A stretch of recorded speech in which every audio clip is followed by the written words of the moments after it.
Bien, buenos días. Hoy día tenemos, a ver, breve, todos atentos. Atentos, vamos a dar inicio con la sesión de aprendizaje de un fragmento más de Plan Lector. En esta oportunidad tenemos ya otro autor de la literatura universal. Me refiero a Jorge Luis Borges. En literatura ya habíamos visto este autor. Es un autor que corresponde a la vanguardia, ¿no? Autor argentino, ¿no? Que pertenece al ultraísmo y también de una tendencia surrealista porque su producción literaria converge básicamente al entorno de lo que es los cambios en los ideales a raíz de qué? A raíz de las dos guerras mundiales. Entonces los literatos piensan de una manera distinta sobre esos problemas que acaecen en la sociedad. Y frente a eso surge una serie de corrientes literarias, como son el expresionismo, el surrealismo, el positivismo, el expresionismo, etcétera. Entonces, estas corrientes literarias básicamente se orientan, digamos, a detallar en literatura un nuevo cambio, cómo siente el escritor, el poeta, el novelista. Entonces, en literatura vimos ya la figura de Luis Borges. Borges es un autor básicamente con una innovación literaria incomparable frente a los otros autores. ¿Bien? Cuando uno va a tener que leer a Jorge Luis Borges, tiene que englobar diferentes aspectos de lo que ya conoce el lector, ¿no? Por ejemplo, está la historia, está la filosofía, la enciclopedia, los temas o problemas sociales, temas cotidianos. Entonces, Borges tiene un estilo en su literatura de poder englobar básicamente asuntos muy sencillos para llegar a los asuntos más complejos. Entonces, ya había dicho en Borges, ¿no? Cuando tocamos a este autor en literatura, ahora estamos en plan lector, que Borges necesariamente escribe para lectores que en el continuo trasuntar del procesamiento de la lectura esté razonando. Un primer paso para eso es el lector activo. Cuando lee un tema, no necesariamente tiene que estar en ese ámbito. Entonces vamos a dar inicio. Entonces dice el texto acá, empezamos, el título corresponde al inmortal. Entonces recuerdo que Borges escribió cuento, el cuento moderno, ¿no? Escribió poesía, compuso poesías, básicamente poesía, ensayo y cuento. ¿Bien? Ahí es lo que destaca más que todos sus famosos cuentos. Entonces, cuando digo que el lector activo tiene que tener puentes hacia otros escenarios donde va a utilizar la zona de desarrollo próximo, la zona de desarrollo, entonces ahí se convierte en lector activo, un lector que razona, piensa y relaciona lo que está dando lectura. Por ejemplo, en esta primera parte donde dice en Londres, a principios del mes de junio de 1929. Entonces aquí Borges empieza este relato en este sentido básicamente cronológico del tiempo. El anticuario Joseph Cartapiulus, ¿no?, de Esmirna ofreció a la princesa de Lucinge los 6 volúmenes en cuanto menor. Ahí está la época cronológica de la Ilíada de Pope. Entonces, acá de este espacio cronológico va un asunto de autor y manifestación literaria, cuando dice 6 volúmenes, y toca un tema clásico de la Ilíada, pero no es la Ilíada de Homero, no es la Ilíada del mundo clásico del siglo VIII, es la Ilíada ya escrita por Alexander Pope, otro famoso escritor. Entonces, por eso es que les digo, cuando uno lee a Borges, estás inmerso en autores, en libros, en historia, en filosofía. Entonces el lector tiene que estar atento ahí. La princesa los adquirió.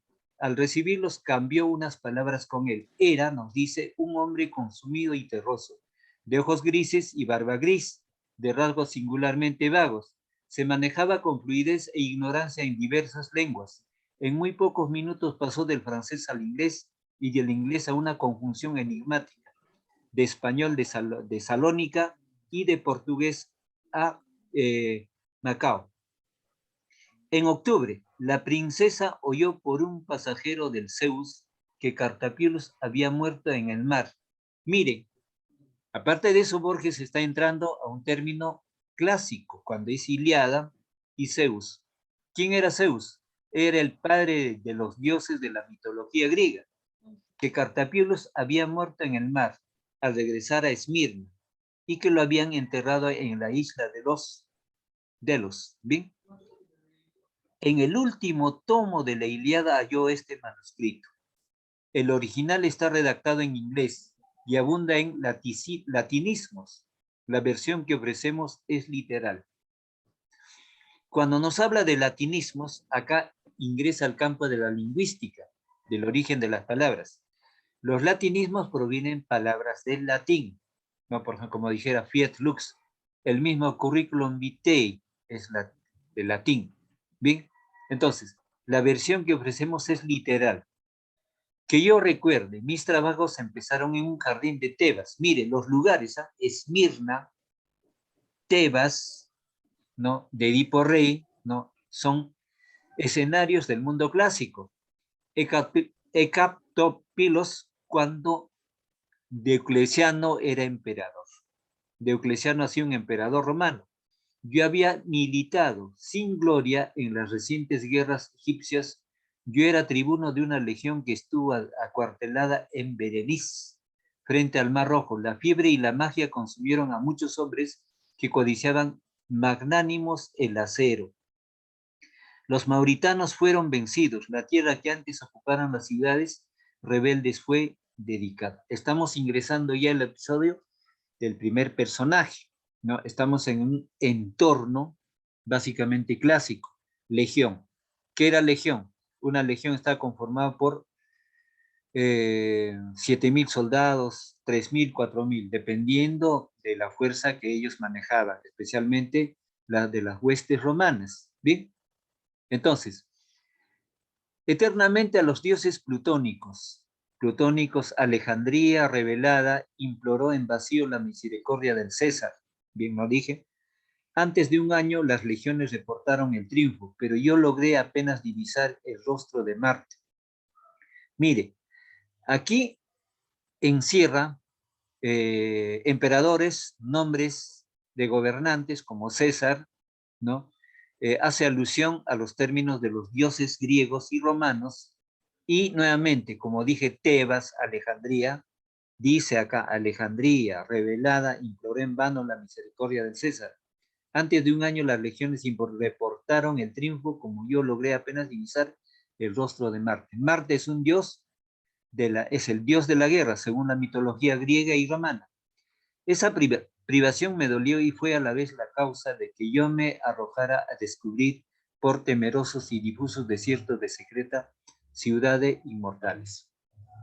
Entonces, en estos primeros párrafos ya hay mucho que argumentar. Nos habla de dioses, nos habla de lugares clásicos del mundo griego y romano, nos habla de sus emperadores, nos habla de la cualificación de las legiones romanas, y ya estamos ingresando a un personaje que está en ese entorno. Entonces, ¿qué presenta? Temas literarios, temas históricos, temas básicamente cronológicos. ¿Bien? Entonces, aquí el lector necesariamente tiene que ser activo.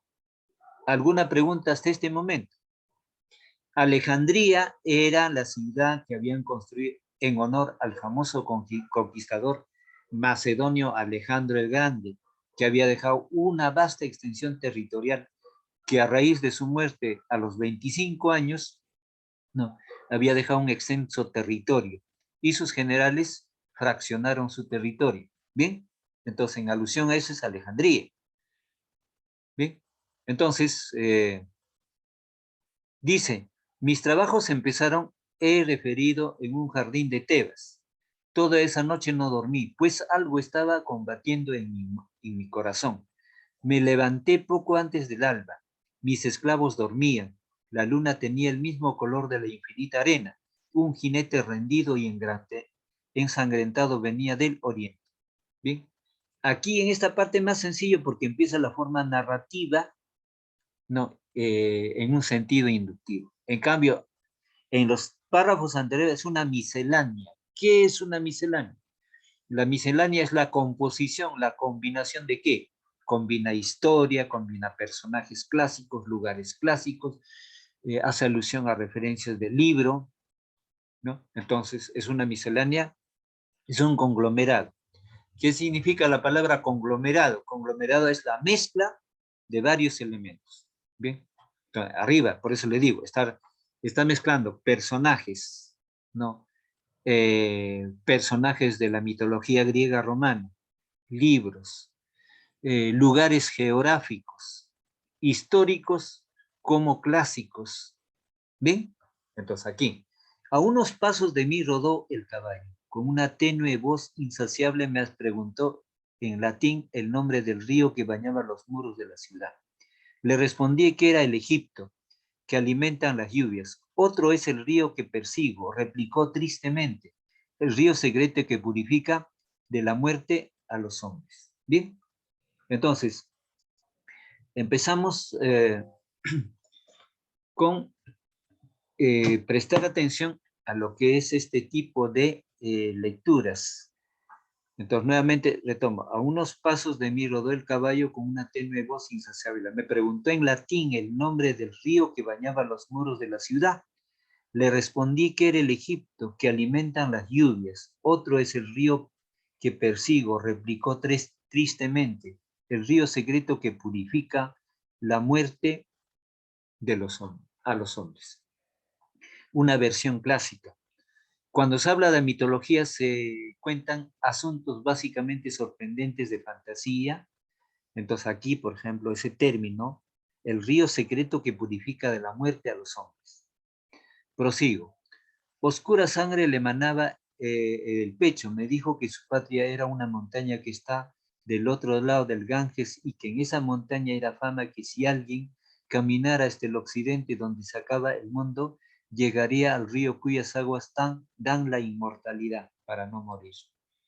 ¿Qué es el Ganges? El Ganges es el río sagrado que cruza la India. Bien, es un río muy sagrado, emparentado con su religión. Agregó que en la margen ulterior, prosigo en relato, agregó que en la margen ulterior se eleva la ciudad de los inmortales, rica en baluartes y anfiteatros y templos. Antes de la aurora murió, pero yo determiné descubrir la ciudad y su río. Interrogados por el verdugo, algunos prisioneros mauritanos confirmaron la relación del viajero.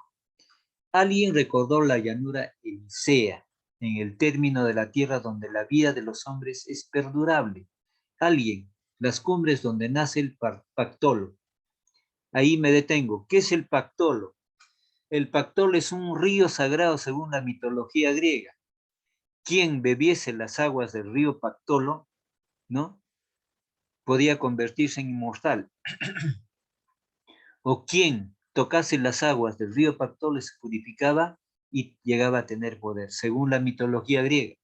Prosigo, cuyos moradores viven un siglo, 100 años. En Roma conversé con filósofos que sintieron que dilatar la vida de los hombres era dilatar su agonía y multiplicar el número de sus muertes. Ignoro si creí alguna vez en la ciudad de los inmortales. Pienso que entonces me bastó la tarea de buscarla. Flavio, procónsul de Getulia, me entregó 200 soldados para la empresa. También recluté mercenarios que se dijeron conocedores de los caminos y que fueron los primeros en desertar. Los hechos ulteriores han deformado hasta lo inexplicable el recuerdo de nuestras primeras jornadas. Cuando dice inexplicable, complicado, ¿no? Por descubrir. Partimos de Arsinoe, entramos en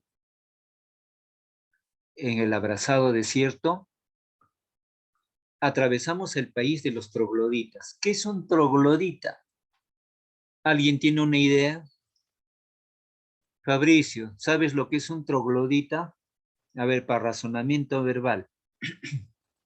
¿Alguien tiene idea de lo que es un troglodita? Sinónimos. Sinónimo de troglodita es el cavernario, el homínido, el antropóide. En una frase, el hombre de las cavernas. El hombre Un primitivo cavernícola. es el, claro, muy bien, Frank, el cavernícola. Y en una frase, el hombre cavernícola, el hombre de las cavernas, el hombre prehistórico, en otra frase por parafraseo. Puede ser sedentario o nómade. Prosigo en la lectura. Que devoran serpientes y carecen del comercio de la palabra. El de los garamantas, que tienen las mujeres en común y se nutren de leones. El de los auquilas, que solo veneran al tártaro. Fatigamos otros desiertos, donde es negra la arena, donde el viajero debe usurpar las horas de la noche, pues el fervor del día es intolerable. De lejos divisir la montaña que dio nombre al océano. En sus laderas crece el euforbio, ¿no? Es una especie de planta que anula los venenos. En la cumbre habitan los sátiros, nación de hombres ferales y rústicos, inclinados a la lujuria. Entonces, mire, en teoría se suele decir que la literatura es fantasía, pero todo no es fantasía. Claro, va a un contexto de fantasía, pero en el otro plano es una verdad.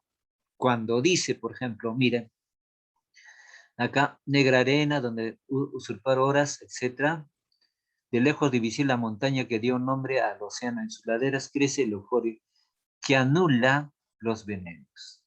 Hay plantas que anulan venenos, y no solo plantas, ¿no? No solo plantas, sino ciertos líquidos que tienen otros seres. Por ejemplo, de aquí salgo como lector activo, ¿no?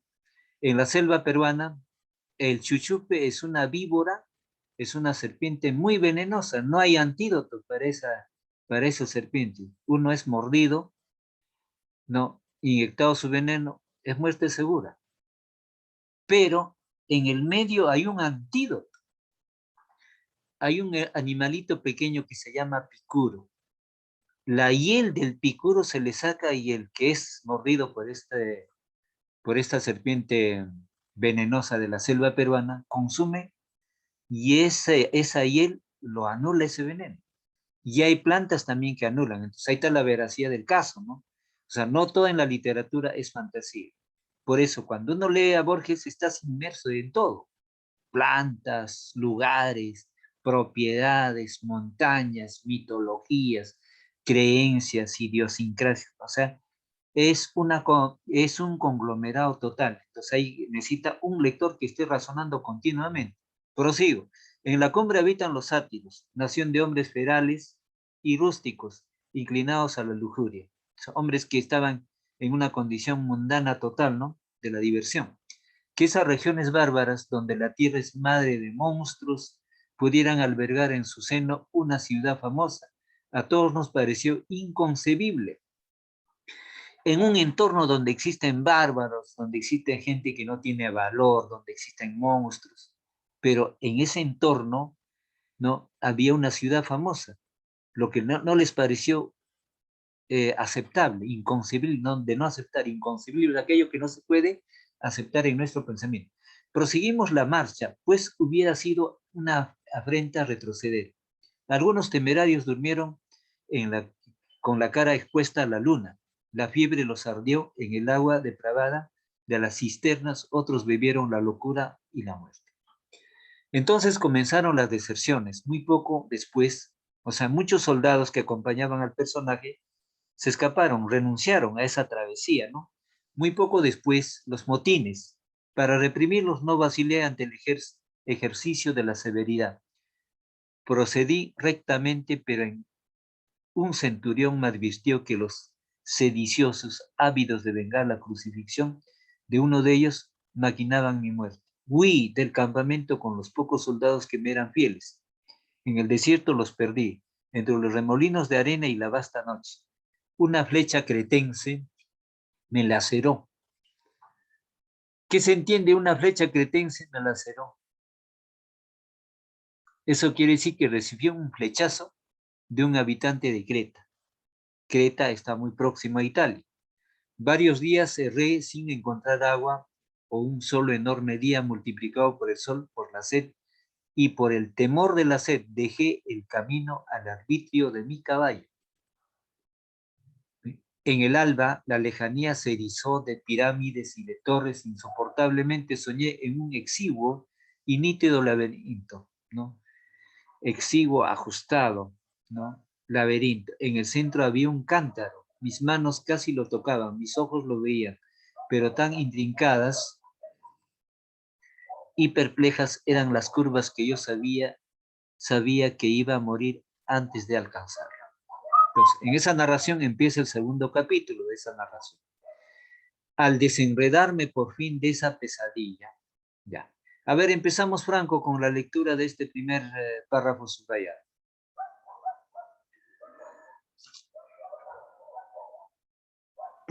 Ok, profe, pero lo ha bajado un poquito Muy la bien. página. Ya, ahí estamos. Vale. Al desenredarme por fin de esa pesadilla, me vi tirado y maniatado en un oblongo nicho de piedra, no mayor que una sepultura común, superficialmente excavado en el agrio declive de una montaña. Los lados, los lados eran húmedos, antes pulidos por el tiempo que por la industria. Sentí en el pecho un doloroso latido. Sentí que me abrazaba la sed. Me asomé y grité débilmente. Al pie de la montaña se dilataba sin rumor un arroyo impuro, entorpecido por escombros y arena. En la opuesta margen resplandecía, bajo el último sol o bajo el primero, la evidente ciudad de los inmortales. Vi muros, arcos, frontispicios y foros. El fundamento era una meseta de piedra, un centenar de nichos irregulares, análogos al mío, surcaban la montaña y el valle. Gracias. A ver, Fabricio, lea el texto subrayado. Fabricio. Fabricio.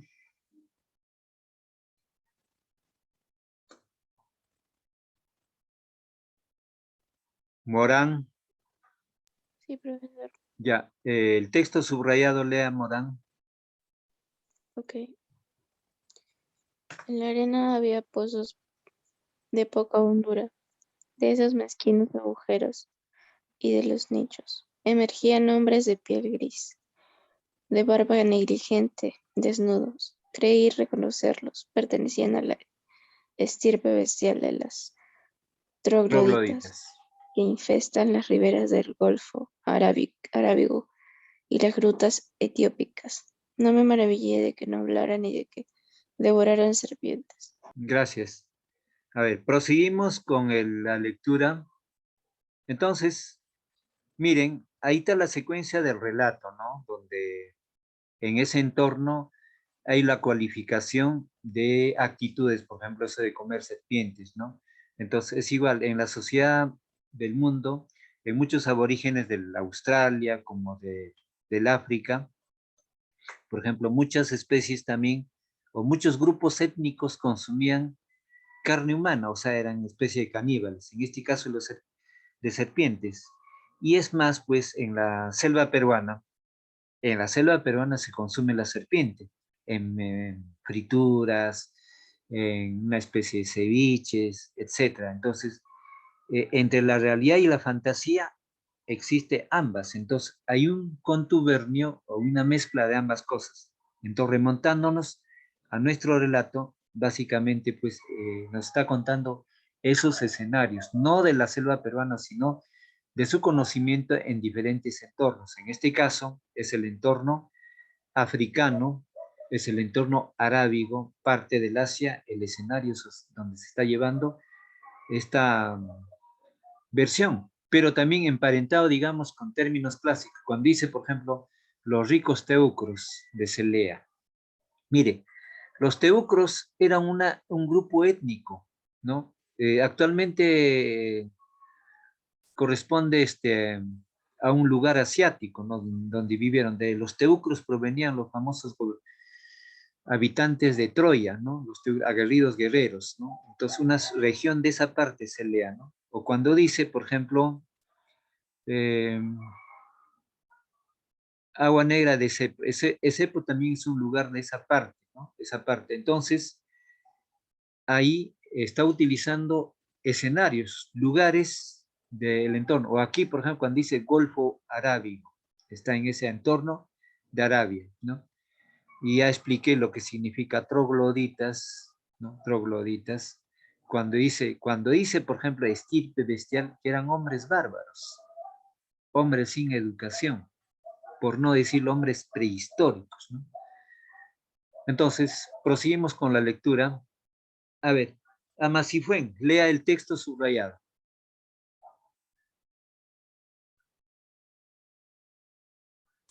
No sé cuántos días y noches rodaron sobre mí, doloroso, incapaz de recuperar el abrigo de las cavernas.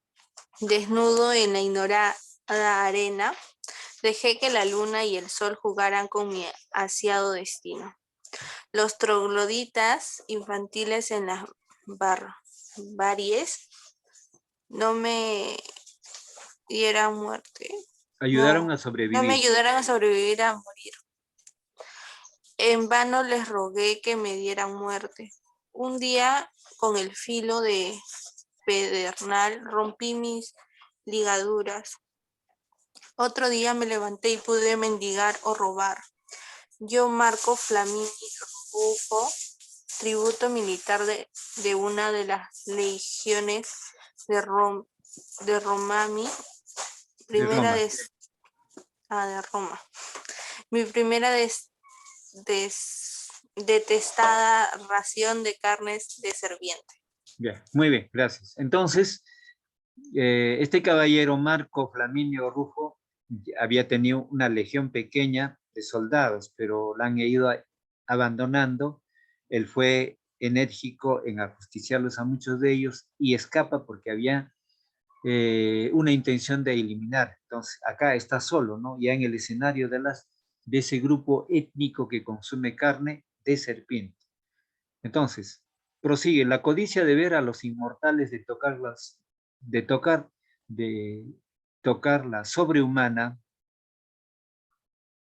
sobre una ciudad, casi me verdaba dormir, como si penetraran mi propósito. No dormían tampoco los trogloditas, al principio inferí que me vigilaban, luego que se habían contagiado de mi inquietud. ¿Cómo podrían contagiarse los perros? Para alejarme de la bárbara aldea elegí la más pública de las horas, la declinación de la tarde, cuando casi todos los hombres emergen de las grietas y de los pozos y miran el poniente sin verlo. Oré en voz alta menos para suplicar el favor divino que para intimidar a la tribu con palabras articuladas. Atravesé el arroyo que los médanos entorpecen y me dirigí a la ciudad. Confusamente me siguieron 2 o 3 hombres. Eran, como los otros de ese linaje, de menguada estatura, no inspiraban temor, sino repulsión. Debí rodear algunas hondonadas irregulares que me parecieron canteras, ofuscado por la grandeza de la ciudad. Yo la había creído cercana. Hacia la medianoche pisé, erizada, de formas idolátricas en la arena amarilla, la negra sombra de sus muros. Me detuvo una especie de horror sagrado, tan abominadas de hombre son la novedad y el desierto, que me alegré de que uno de los trogloditas me hubiera acompañado hasta el fin. Cerré los ojos y aguardé, sin dormir, que relumbraba el día. Entonces, vamos con Quispe. El alumno Quispe va a leer este texto subrayado.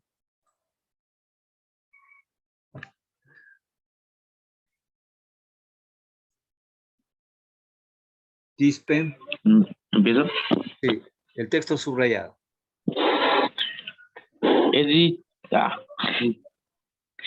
He dicho que la ciudad estaba fundada sobre una meseta de piedra. Esta meseta, comparable a un acantilado, no era menos ardua que los muros. En vano fatigué mis pasos.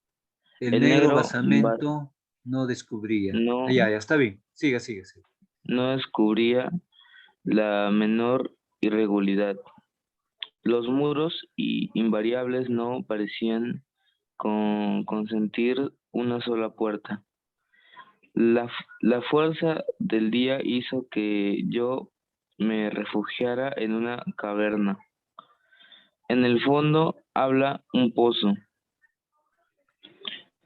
Eh, en el pozo, en el pozo una escalera que se abismaba hacia la tiniebla inferior. Bajé.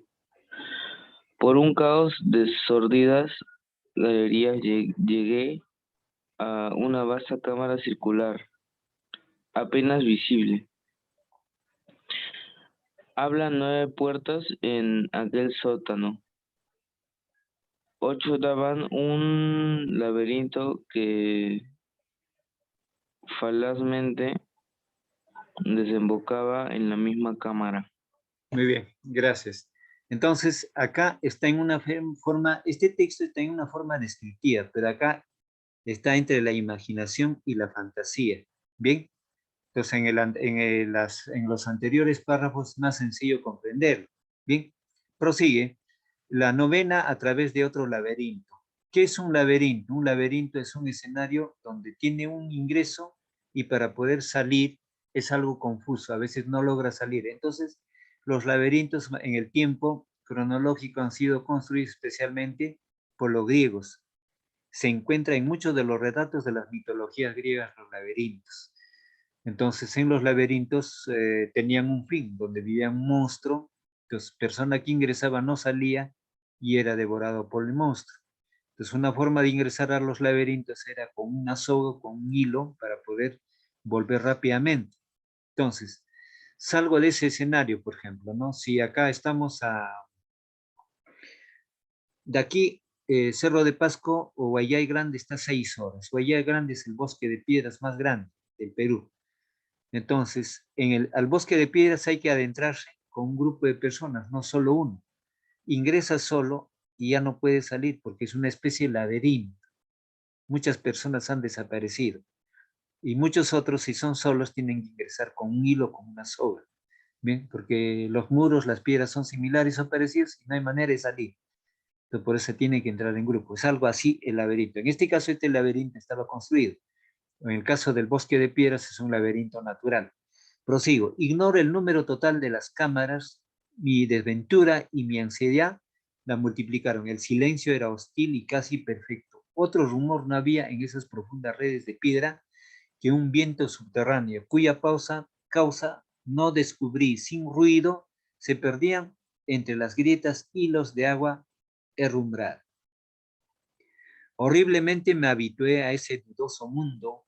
Consideré increíble que pudiera existir otra cosa que sótanos provistos de 9 puertas y que sótanos largos que se bifurcan. Ignoro el tiempo que debí caminar bajo tierra. Sé que alguna vez confunda en la misma nostalgia la atroz aldea de los bárbaros y mi ciudad natal entre los racimos. En el fondo de un corredor, un no previsto muro me cerró el paso. Bien, entonces, esto en figura literaria se llama personificación. Un no previsto muro me cerró. Tiene personificación esta frase, ¿no? Como figura literaria. Una remota luz cayó sobre mí. Alcé los ofuscados ojos en lo vertiginoso, en lo altísimo. Vi un círculo de cielo tan azul que pudo parecerme de púrpura. Unos peldaños de metal escalaron el muro. La fatiga me relajaba, pero subí, solo deteniéndome a veces para torpecerme, sollozar de felicidad. Fui divisando capiteles y astrágalos, frontones, triangulares y bóvedas, confusas pompas del granito y del mármol. Así me fue deparando a ascender de la ciega región de negros laberintos entretejidos a la resplandeciente ciudad. Emergía una suerte de plazoleta, mejor dicho, de patio. Mejor dicho, de patio. Palomino, ¿está presente? Sí, Palomino, profesor. Sí. a ver, en voz alta el texto subrayado. Emergía una suerte de plazoleta, mejor dicho, de patio. Lo rodeaba un solo edificio de forma irregular y altura variable. A ese edificio heterogéneo pertenecían las diversas cúpulas y columnas. Antes que ningún otro rasgo de ese monumento increíble, me suspendió lo antiquísimo de su fábrica. Sentí que era anterior a los hombres, anterior a la tierra, esa notoria antigüedad, aunque terrible de algún. Ya, muy bien. Gracias. Me prosigo en la lectura. De algún modo para los ojos. Me pareció adecuado el trabajo de obreros inmortales. Cautelosamente al principio, con indiferencia después, con desesperación al fin, erré por escaleras y pavimentos del inextricable palacio.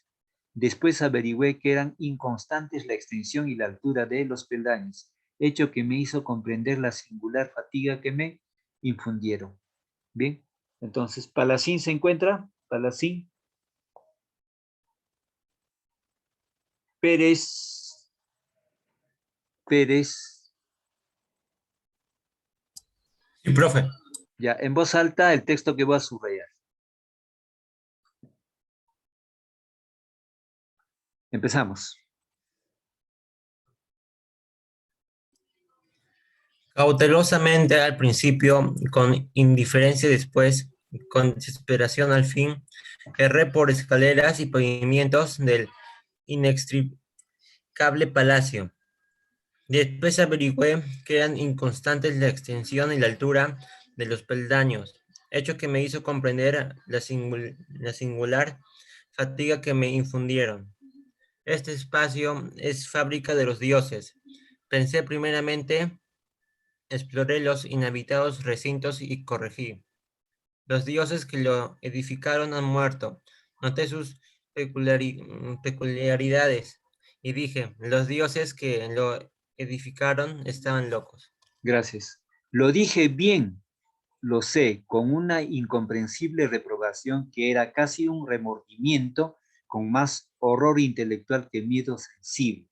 A la impresión de enorme antigüedad se agregaron otras, la de lo interminable, la de lo atroz, la de lo complejamente insensato. Yo había cruzado un laberinto, pero la nítida ciudad de los inmortales me atemorizó y repugnó. Un laberinto es una casa labrada para confundir a los hombres. Su arquitectura, pródiga en simetrías, está subordinada a ese fin. En el palacio que imperfectamente exploré, la arquitectura carecía de fin.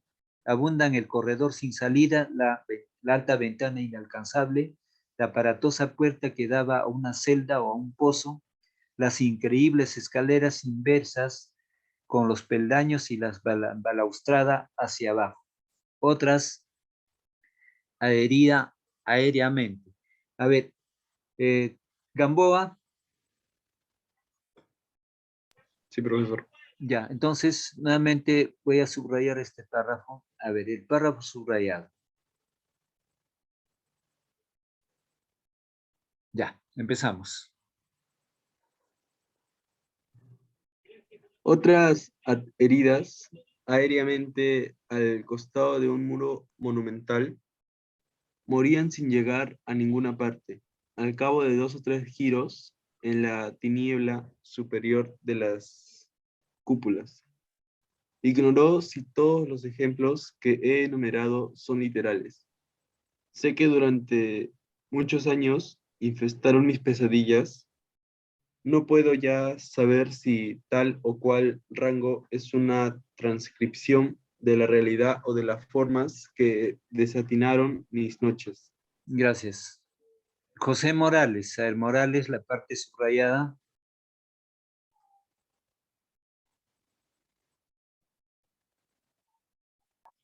Morales. Esta ciudad, pensé,